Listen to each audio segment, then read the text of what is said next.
के लिए बनाया गया है। अब कोई गलत कर रहा है तो उसमें ऐप्स बनाने वाले की कोई गलती नहीं।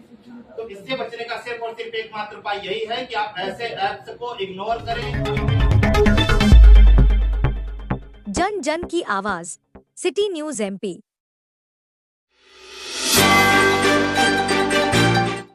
हनुमना में आयोजित हुआ विधिक साक्षरता शिविर।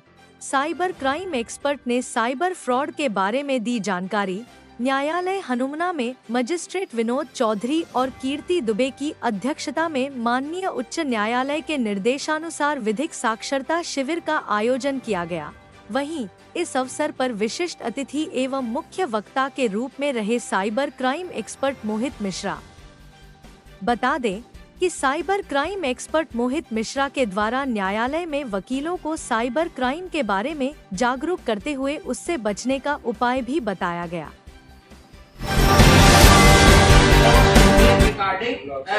इसके जरिए फ्रॉड होता है। ये कुछ इसके ऐप्स होते हैं, जैसे मान लीजिए एनी डेस्क हो गया, टीम व्यूवर हो गया, किक सपोर्ट हो गया। इस तरीके के जो ऐप्स होते हैं, ये उनका इस्तेमाल करके सामने वाला क्या करता है, किसी न किसी झांसे में आपको लेता है और झांसे में लेने के बाद आपको ये बोलता है कि आप एक काम कीजिए, इस ऐप को आप अपने मोबाइल में या अपने कंप्यूटर में डाउनलोड कीजिए। आप जैसे ही इस चीज को अपने मोबाइल या कंप्यूटर में डाउनलोड कर लेते हैं और उसके बाद वो क्या मांगेगा, उसका कंट्रोल को अपने पास मांगने के लिए एक OTP आएगा। वो OTP मांग लेगा और बोलेगा कि सर जब आप OTP दे देंगे तो हम क्या करेंगे कि आपकी ये समस्या का समाधान कर देंगे। ठीक, मान लीजिए किसी प्रलोभन में आपको दिया, एक महिला आई थी हमारे पास, उसके साथ क्राइम हो गया था। वो क्या कर रही थी कि गेम खेल रही थी और गेम खेलते खेलते वो सोची कि अब हम जीत जाएंगे। गेम खेलते खेलते और वो विनर होने के चक्कर में उसको ये लगा कि हम 70,000 रुपए हमको मिलेगा। सामने से फोन का होता है जो फ्रॉड होते हैं, तो उनके पास सारी जानकारी चली जाती है कि हमारा गेम कौन यूज कर रहा है। तो जब उनके पास जानकारी चली गई तो वहां से एक रिटर्न कॉल आता है कि आप एक काम कीजिए, आप हम विनर हैं और आपको 70,000 रुपए पेमेंट करना है। आप एक काम की सिस्टम पर ऑपरेट करेंगे। ऑपरेट करने के बाद वो एक तो OTP मांगता है, सामने वाला OTP मांगेगा आपसे। जैसे ही आप उसको OTP दे देते हैं, आपके सिस्टम का पूरा कंट्रोल किसके पास चला गया, उस फ्रॉड के पास चला गया। जब उस फ्रॉड के पास चला जाएगा तो फिर वो जो चाहे आपके साथ कर सकता है। इससे बचने का सिर्फ और सिर्फ एकमात्र उपाय ये है कि आप कभी भी इस तरीके की रिमोट स्क्रीन रिकॉर्डिंग ऐप्स को अपने मोबाइल में डाउनलोड ना करें। अब सवाल ये पैदा होता है कि जब इस तरीके के ऐप्स हैं तो सरकार इसको बैन क्यों नहीं कर देती। ये सवाल उठ सकता है कि अगर ये इतना खतरनाक ऐप्स है तो सरकार इसको बैन क्यों नहीं कर देती। उसके पीछे लॉजिक है, ये जो ऐप्स बने हुए हैं ये तो बने सुविधा के लिए। जिस तरीके से मोबाइल का हम चाहे तो सदुपयोग कर लें, चाहे इसका दुरुपयोग कर लें। अगर सदुपयोग करेंगे तो बहुत अच्छी चीज है, इसका दुरुपयोग करेंगे तो बहुत गंदी चीज है। तो होता क्या है कि वो ऐप्स इसके लिए बना होता है। मान लीजिए कि आप कोई न्यू लैपटॉप खरीदे और आपके लैपटॉप में कोई गड़बड़ी आएगी, तो आप कहाँ परेशान होंगे, आपको जानकारी तो है नहीं। तो आपकी जो टेक्निकल टीम होगी उस लैपटॉप की, वो क्या करती है कि इसी रिमोट स्क्रीन रिकॉर्डिंग ऐप्स के जरिए आपके सिस्टम का वो कंट्रोल लेके उसमें सुधार कर देती है। अगर उसमें किसी भी तरीके की गड़बड़ी पाई गई वो सुधार कर देती। ये बनाया तो अच्छे काम के लिए गया, लेकिन इसका कुछ लोग गलत इस्तेमाल करते हैं। इसलिए सरकार इस पर बैन भी नहीं लगा पा रही है जानबूझ के। वो चाह के भी बैन नहीं लगा सकती, क्योंकि कोर्ट में ये बात साबित ही नहीं हो सकता कि ये चीज गलत फर्जीवाड़े करने के लिए बनाया गया है। अब कोई गलत कर रहा है तो उसमें ऐप्स बनाने वाले की कोई गलती नहीं।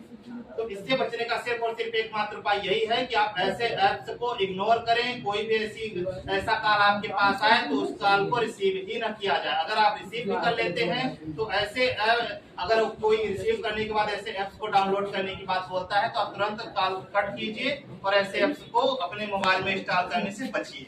इसका सिर्फ और सिर्फ सोल्यूशन यही है। इसमें किसी को कोई क्रॉस क्वेश्चन करना हो तो आप कर सकते हैं।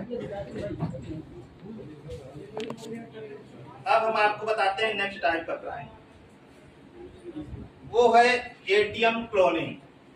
ATM क्लोनिंग बहुत बड़ी समस्या है। ATM तो हर आदमी के पास है, लेकिन होता क्या है कि जब हम किसी भी ATM में जाते हैं, पैसा निकालने का प्रयास करते हैं, तो सामने वाला कब हमारे साथ फ्रॉड करेगा हमको जरा सा भी नॉलेज नहीं होता। क्योंकि ATM तो हमारा है, प्राइवेसी भी हम कहीं किसी को नहीं दे रहे हैं, सब कुछ हमारे पास है, लेकिन ये कैसे होता है, ये एक बहुत बड़ी समस्या है। तो इसका ये समस्या होती कैसे है ये आपको बताते हैं। देखिए होता क्या है, जो एटीएम जहां पर आप कार्ड प्रेस करते हैं, क्या करते हैं, कार्ड प्रेस करते हैं, जहां पर आप कार्ड प्रेस करते हैं तो वहां पर सामने वाला जो फ्रॉडस्टर होता है वो क्या करता है कि एटीएम का कैमरा ऑन किया, वो ऑफ किया, ऑफ करने के बाद जहां पर हम कार्ड प्रेस करते हैं वहां पर उस चीज को निकाल के अपना दूसरी डिवाइस को इंस्टॉल कर देता है। दूसरी डिवाइस को इंस्टॉल कर दिया, उतने आकार की वो पहले से बनाया हुआ रहता है, उस डिवाइस को इंस्टॉल किया, उसमें कुछ गोंद टाइप से या फेविक्विक टाइप से कुछ ऐसा चीज चिपकने वाला लगा देता है कि जैसे ही आप उसमें कार्ड प्रेस करते हैं तो आपका कार्ड वहीं पर फंस जाता है।